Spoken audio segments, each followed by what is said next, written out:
The world is created by the work of consciousness. For example, there is the world of hell. The world of hell is formed by the workings of consciousness of beings dominated by anger. There is the world of pretas. The world of pretas is created by the consciousness bound to greed, craving, and decayed modes of thinking. The world of asuras is created by the tendencies of the soul to compete, to fight, to suppress others, to strive for domination. The world of gods is created by the tendencies of the soul to be sattvic, harmonious, loving, joyful, pure, exalted, majestic. The world of humans is created by the tendency to be attached, to feel jealousy, to be proud. The world of animals is created by the soul's tendencies to seek entertainment and primitive pleasures. All worlds are first created on the subtle level, when these tendencies gain strength and then they materialize.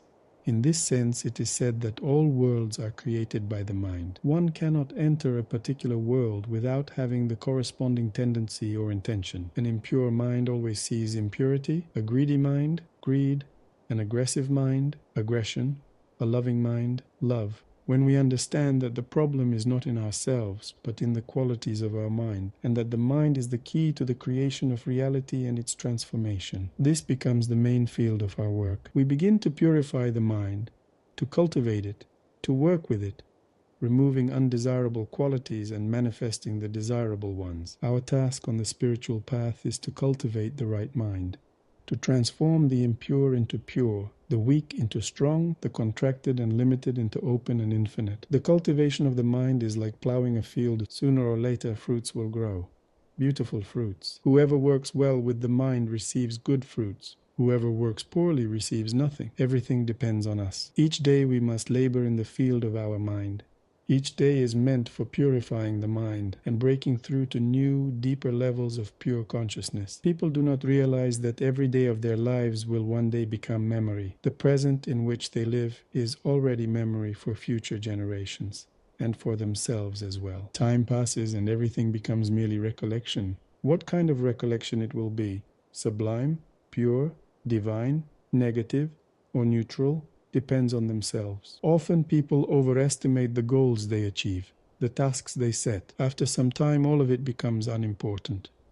Only memory remains, and this memory is called merit, karma, sanchita karma, prarabdha karma. This memory influences consciousness. It is by memory that consciousness blows out from the void space. This or that tunnel of reality, infernal tunnels, tunnels of pritas, of pitris, of devas, of gods, of humans, of asuras. Memory determines the world in which the soul will live in its next life. Therefore, right conduct is such cultivation of the mind, in which only good memory is accumulated, only pure recollections. Recollection, memory. This is merit, spiritual capital in the subtle world.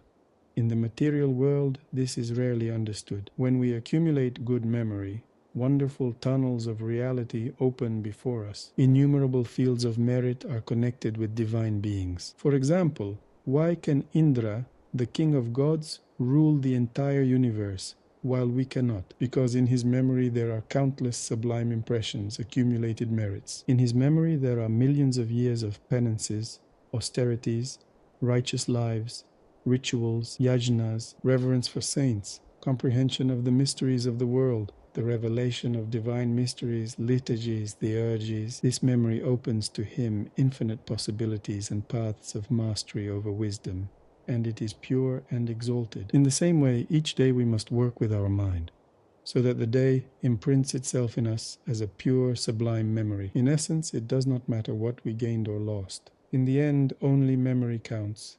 It is imprinted in the subtle body. That is why we perform purification rituals, observe ethics, practice, purify the mind, and live in a certain way, because each day goes into our account and it cannot be rewritten. If you wish yourself well-being, you will practice sadhana, keep the precepts, accumulate merits, build temples, read sacred texts. You will live the life of a sadhu. But the essence of Anuttara Tantra is not only the accumulation of good impressions, though this is absolutely necessary, it goes further. Even good impressions are, in a certain sense, also a limitation. We must not only create them, but also transcend them into the expanse of the transcendent, into the absolute, to be freed from any memory, from karma, to live not by memory, not by karma, but by the presence of awareness of the Absolute, which exists moment by moment beyond past, future, and present. Here begins the process of Jnana Yoga, Laya Yoga, the uniting of the waking state, the subconscious astral body, the causal body,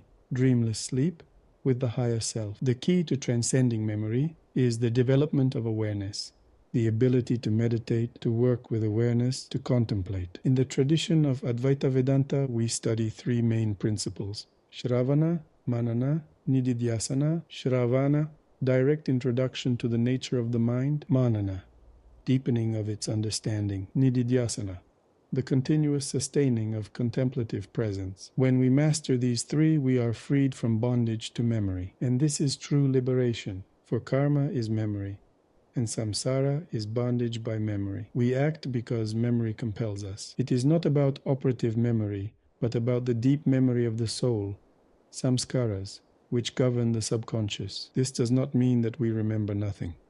The mind must be clear and able to operate with samskaras.